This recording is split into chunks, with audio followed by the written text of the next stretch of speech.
오늘도 주님의 은혜와 축복이 함께할 줄 믿습니다. 오늘 본문 골로새서 3장 12절부터 17절의 말씀으로 감사로 누리는 아버지의 선물이라는 제목으로 함께 은혜 나누겠습니다.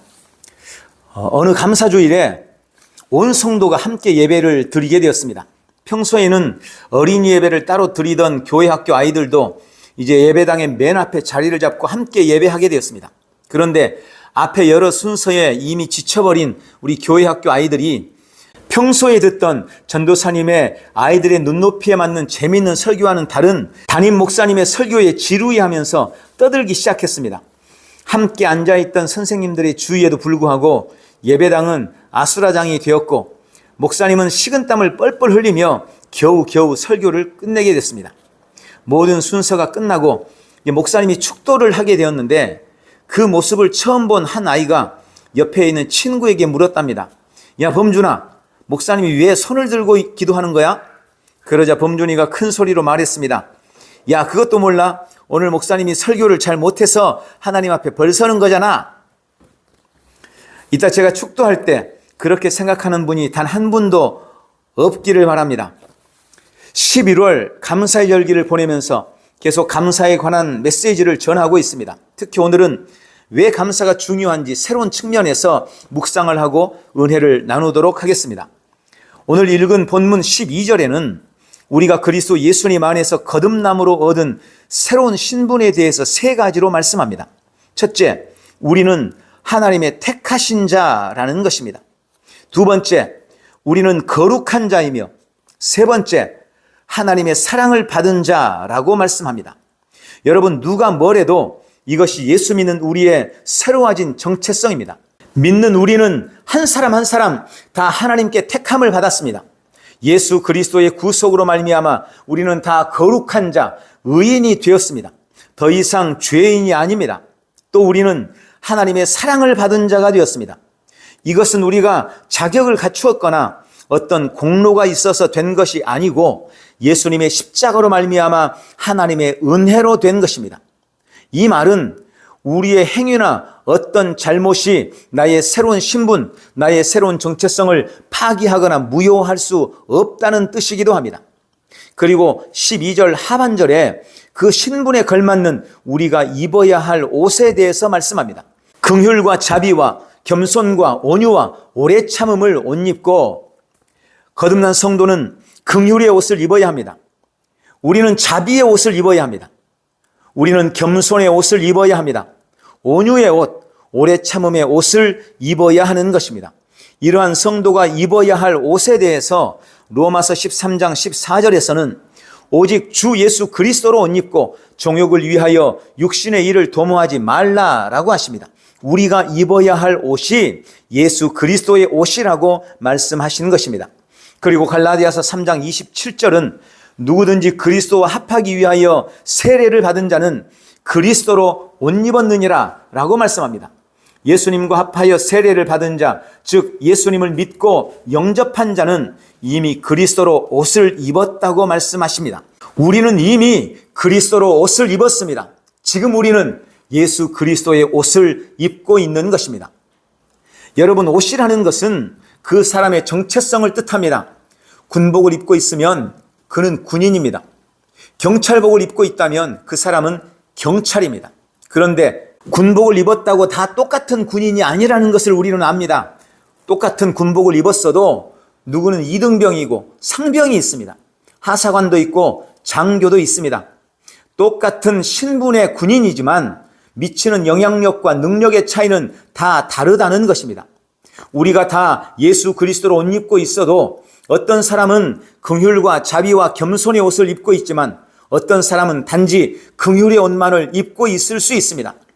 우리는 당연히 주님이 요구하시는 최대치의 능력을 가지고 영향력을 미치는 삶을 살도록 오늘 성경이 말씀하시는 긍휼과 자비, 온유와 겸손, 오래 참음의 옷을 입어야 될 줄 믿습니다. 그런데 옷은 그럴듯하게 입었지만 옷이 아깝게 여겨지는 사람들이 종종 있습니다. 그가 가진 신분이나 지위, 그가 입은 옷을 오히려 모욕하고 부끄럽게 만드는 사람이 있는 것입니다. 성도들도 마찬가지입니다. 그래서 오늘 본문 15절부터 해서 바울은 우리 성도가 그리스도로 옷 입고 주님이 원하시는 삶의 방식대로 살 수 있도록 그리스도의 옷이 부끄럽지 않고 그리스도인이라는 이름이 부끄럽지 않게 살도록 하나님께서 주신 세 가지 선물에 대해 말씀하고 있습니다. 우리 성도의 삶의 성패는 바로 그 세 가지 선물을 어떻게 활용하고 누리느냐에 달려 있습니다. 오늘 이 선물이 무엇인지 깨닫고 그 선물을 삶에 누려내는 복된 성도들이 되시기를 예수님의 이름으로 축원합니다. 오늘 성경이 말씀하시는 아버지가 우리에게 주시는 첫 번째 선물은 그리스도의 평강입니다. 우리가 예수님을 믿는 순간, 예수님을 영접하고 내 삶의 주인으로 모시는 바로 그 순간 일어나는 가장 놀라운 일들 중 하나가 바로 하나님과 화평하게 되는 것입니다. 더 이상 우리는 하나님을 두려워할 필요가 없게 됩니다. 하나님과 평화하게 됩니다. 그리스도의 평강이 우리 안에 들어오는 것입니다. 우리 안에 있는 주님이 주신 이 평강, 이 평안이야말로 내가 그리스도인으로서 누릴 수 있는 가장 기본적인 마음의 상태인 것입니다. 요한복음 14장 27절은 말씀합니다. 평안을 너희에게 끼치노니 곧 나의 평안을 너희에게 주노라. 내가 너희에게 주는 것은 세상이 주는 것과 같지 아니하니라. 너희는 마음에 근심하지도 말고 두려워하지도 말라. 여러분, 주님이 평강을 주셨습니다. 이것은 주님의 전적인 선물입니다. 이 평강으로 우리는 예수 그리스도로 온전히 옷 입은 삶을 살 수 있는 것입니다. 그러면 그 평강을 실제 우리의 삶에서 어떻게 누릴 수 있을까요? 오늘 15절은 이렇게 말씀합니다. 그리스도의 평강이 너희 마음을 주장하게 하라. 평강을 위하여 너희가 한 몸으로 부르심을 받았나니 또한 너희는 감사하는 자가 되라. 먼저 평강이 우리 마음을 주장하게 하십시오. 여기 본문에 평강이 주장하게 하라라는 이 말씀은 원문에 가장 가깝게 번역을 해보면 그리스도의 평강이 너희 마음속에서 재판관, 즉 심판관이 되게 하라라는 의미입니다. 우리는 우리 삶의 여정에서 어떤 결정을 내려야 할 때를 수없이 많이 만납니다. 그리고 그 결정들이 우리 인생의 성패를 좌우합니다. 그런 선택의 상황에서 뭔가를 결정해야 할 때 하나님께서 우리에게 주신 아주 유용하고 정확한 판단의 잣대가 있는데 그것이 바로 평강이라는 것입니다. 인생의 모든 선택의 기로에서 마치 노련한 재판관, 노련한 심판관처럼 바른 길을 결정해 주는 것, 그것이 바로 평강이라고 말씀하시는 것입니다. 여러분, 어떤 결정이든 마음이 평안한 쪽을 선택하고 결정하면 10중 8구 올바른 결정이 됩니다. 왠지 불안하고 평안이 없다면 우리는 다시 기도해 봐야 합니다. 그래서 흔히 기도를 언제까지 하라고 합니까? 평안이 올 때까지 하라고 합니다. 기도 중에 평강이 왔다면 이제 기도를 그만하고 그 평강이 말하는 대로 행하면 된다는 것입니다. 여러분, 평강이라는 심판관의 결정을 따르면 되는 것입니다. 어떤 상황에서도 아무리 환경이 어려워도 그 안에서 평강을 누릴 수 있는 것, 그것이 우리가 그리스도로 온전히 옷 입는 비결입니다. 오늘 우리 안에서 주님이 주시는 평강을 주장하고 회복하십시오. 평강을 따라 선택하고 평강을 따라 결정하는 복된 성도들이 되시기를 축원합니다. 두 번째로 평강을 누리는 비결은 감사하는 것입니다. 이 평강을 삶에 누리기 위해서 바울은 한 가지를 더 말씀하시는데 바로 15절, 평강을 위하여 부르심을 받았으니 또한 너희는 감사하는 자가 되라 라고 하십니다. 왜 우리는 평강을 위해 감사해야 할까요? 그것은 감사라는 토양에서만 평강이라는 나무가 자라기 때문입니다. 여러분, 이것은 매우 중요합니다. 주님이 평안을 명령하시고 평강을 우리에게 주셨어도 기본적으로 내 안에 감사가 없다면, 감사의 마음이 아니라면 그 평강은 온전히 내 것이 될 수 없다는 뜻입니다. 가지고는 있는데 활용을 못하고 있는 것들이 우리에게 너무나 많이 있습니다.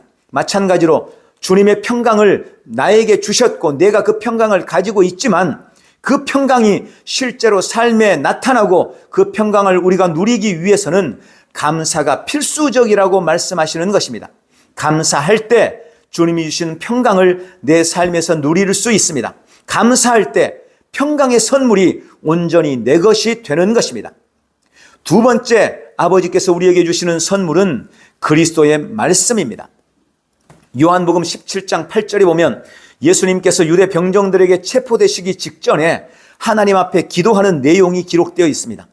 나는 아버지께서 나에게 주신 말씀들을 저희에게 주었사오니, 여기 예수님께서, 하나님께서 예수님에게 주신 그 말씀을 이제 믿는 우리에게 주셨다고 말씀하고 있는 것입니다. 오늘 본문 16절에는 그리스도의 말씀이 너희 속에 풍성히 거하여 모든 지혜로 피차 가르치며 권면하고 시와 찬송과 신령한 노래를 부르며 감사하는 마음으로 하나님을 찬양하라 라고 말씀하십니다. 말씀이 하나님이 우리에게 주신 두 번째 선물입니다. 우리는 말씀으로 말미암아 그리스도로 옷 입고 그리스도인으로서 부끄럽지 않는 모습으로 살아낼 수 있는 것입니다. 여러분, 나와 하나님과의 거리는 곧 나와 말씀과의 거리다라는 말을 들어보셨을 것입니다. 우리는 지금 얼마나 하나님의 말씀을 가까이 하고 있습니까? 바울은 말씀을 풍성히 누리는 비결을 16절에서 이렇게 말씀합니다. 그리스도의 말씀이 너희 속에 풍성히 거하여 모든 지혜로 피차 가르치며 권면하고 시와 찬송과 신령한 노래를 부르며 감사하는 마음으로 하나님을 찬양하고, 먼저 하나님의 말씀이 우리 마음에 풍성히 거하게 하라고 하십니다. 여기서 이 거한다라는 말은 마음 가운데 편안하게 자리 잡는다는 뜻입니다. 다시 말하면 말씀이 인도하는 대로 삶을 살아간다는 뜻입니다.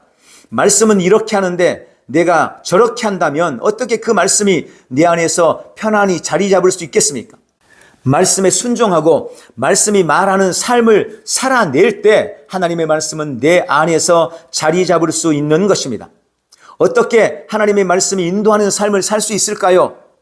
부지런히 말씀을 묵상하고 그 가운데 기록된 대로 지켜 행하는 것입니다. 미국의 마크 트웨인이라는 유명한 작가가 어느 날 어느 공공장소에 앉아서 성경을 읽고 있었습니다. 그 모습을 본 어떤 사람이, 아니, 선생님 같은 유명한 작가도 성경을 읽으시는군요. 그런데 왜 그렇게 가슴을 치며 성경을 읽으세요? 혹시 이해가 되지 않아서 그런가요? 라고 물었습니다. 그때 마크 트웨인이 아주 흥미있는 이야기를 했답니다. 네, 저는 말씀을 사랑합니다. 그래서 늘 하나님의 말씀을 읽습니다.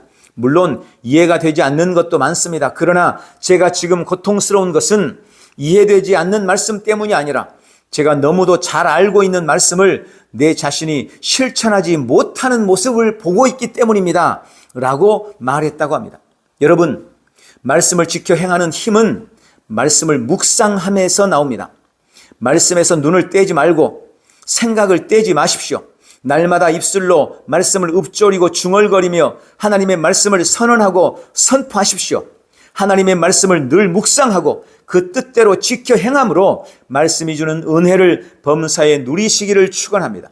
두 번째, 하나님의 말씀을 누리는 비결은 감사함으로 찬양한다는 것입니다.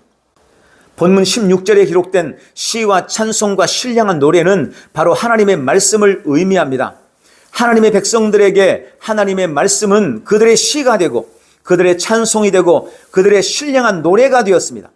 구약의 유대인들은 약속의 말씀들을 언제나 노래로 기억했다는 것을 알게 됩니다. 그들은 기쁠 때 약속의 말씀으로 노래하며 감사했고 슬프거나 힘들 때도 역시 약속의 말씀으로 노래하며 위로를 받았습니다. 또 노래만큼 뭔가를 기억하고 익히는 데 좋은 것도 없습니다. 그래서 우리도 학교 다닐 때 늘 외워야 할 것들을 노래로 외웠던 기억을 가지고 있습니다. 창세기, 출애굽기, 레위기, 그렇게 우리는 성경 목록을 외웠었습니다. 태종, 태세, 문단세 다 기억하실 것입니다. 또 우리가 구구단을 외울 때도 그때 이미 우리는 랩을 했습니다. 2은 2, 2, 2, 4, 2, 3은 6, 2, 4, 8. 여러분, 그런 것들이 다 노래로 외우는 것입니다. 이스라엘의 역사에서도 그들이 후손들에게 하나님의 말씀을 기억하도록 할 때 그들은 늘 그 내용을 노래로 만들어서 전했습니다. 그것이 오늘 본문에 말씀하는 시와 찬송과 신령한 노래입니다. 그런데 여기 중요한 단서가 붙어 있습니다. 그냥 노래하는 것이 아니라, 그냥 찬양하는 것이 아니라 감사하는 마음으로 하라는 것입니다. 반드시 거기에 감사를 담아야 합니다. 감사가 포인트인 것입니다. 약속의 말씀을 삶에 누리는 비결 역시 감사입니다. 하나님의 말씀을 항상 묵상하고 그 가운데 기록한 것을 지켜 행하며 무엇보다 감사함으로 찬양함으로 말씀의 은혜를 누리시기를 축원합니다. 세 번째, 하나님이 우리에게 주신 선물은 그리스도의 이름입니다. 주님은 우리에게 그분의 이름을 주셨습니다. 그 이름을 누릴 때 우리는 그리스도로 옷 입는 것이며 성도됨을 지킬 수 있는 것입니다. 여기 그 이름을 주셨다, 이것이 무슨 뜻일까요? 우리가 중요한 서류를 작성할 때 인감도장을 사용합니다. 이 인감도장의 중요함을 다 알기 때문에 우리는 신뢰할 만한 사람이 아니면 절대로 인감도장을 맡기지 않습니다. 함부로 아무에게나 인감도장을 줬다가는 낭패를 당할 수 있습니다. 주님이 그분의 이름을 우리에게 주셨다는 것은 마치 이 인감도장을 맡긴 것과 같이, 아니 그보다 훨씬 더 이상 그분 자신을 우리에게 맡기셨다는 의미입니다. 예수 이름이 얼마나 존귀한 이름입니까? 그 이름이 우리를 죄에서 구원했습니다. 그 이름이 우리에게 영생을 주었습니다. 그 이름으로 우리는 하나님의 자녀가 되었고 그 이름으로 기도할 때 하늘문이 열립니다. 예수 이름은 곧 그분의 성품이고 인격이며 그분의 능력이고 그분 존재 자체인 것입니다. 그 놀라운 이름을 우리에게 주셨습니다. 우리는 예수님의 이름을 받을 때 그분의 이름과 함께 그분의 명예도 받았습니다. 우리는 예수님의 이름을 받을 때 그분의 이름과 함께 그분의 권세도 받았습니다. 예수님의 이름을 받을 때 우리는 그분의 능력도 받았습니다. 우리는 이 놀라운 주님의 이름을 받았습니다. 이 주님의 이름을 어떻게 누릴 수 있을까요? 오늘 17절은 이렇게 말씀합니다. 또 무엇을 하든지 말에나 일에나 다 주 예수의 이름으로 하고 그를 힘입어 하나님 아버지께 감사하라. 먼저 무엇을 하든지 그 이름으로 하라고 말씀합니다.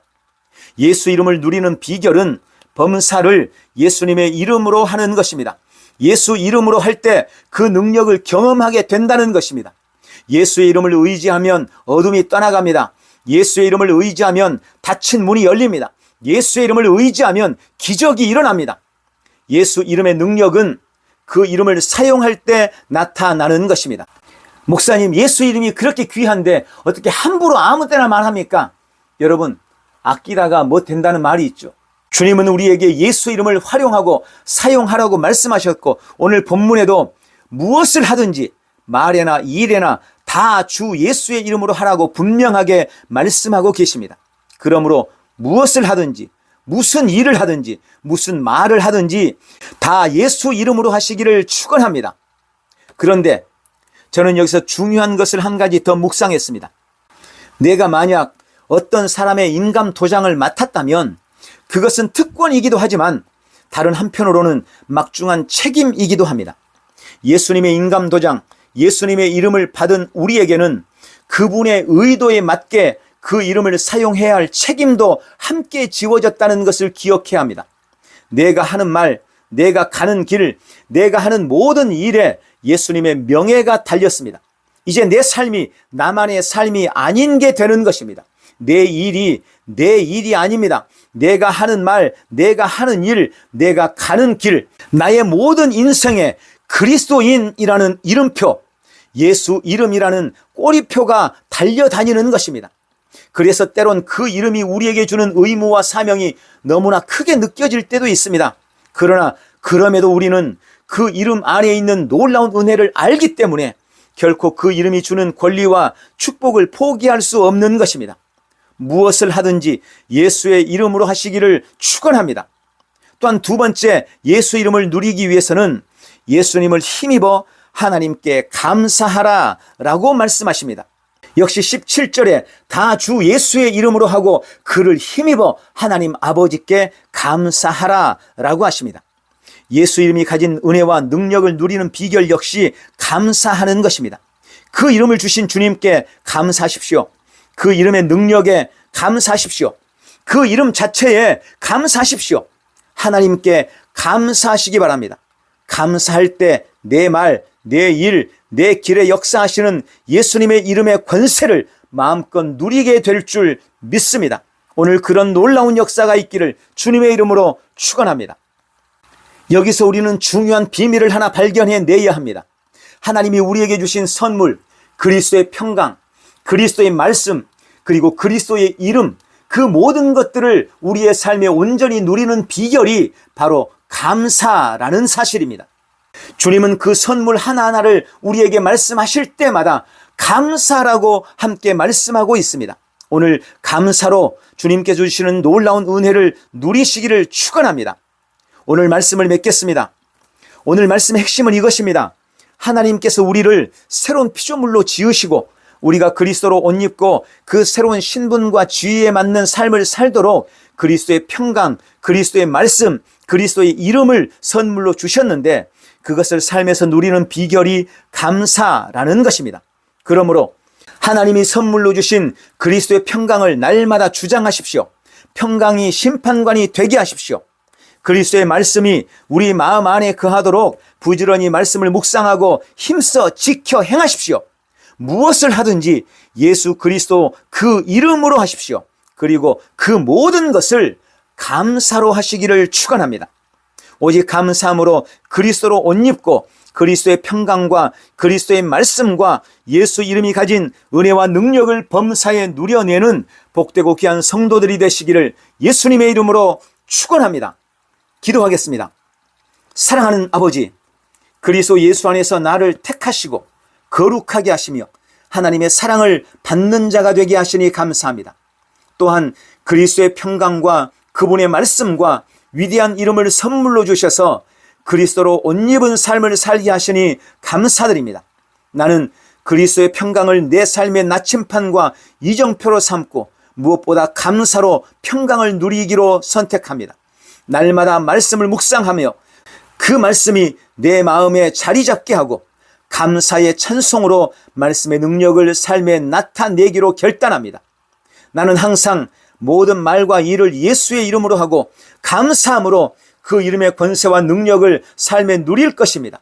오늘도 나는 예수 그리스도로 옷 입고 오직 감사함으로 주님의 평강과 말씀, 그 이름이 주는 은혜를 범사에 누리고 승리할 것입니다. 예수님 이름으로 기도합니다. 아멘.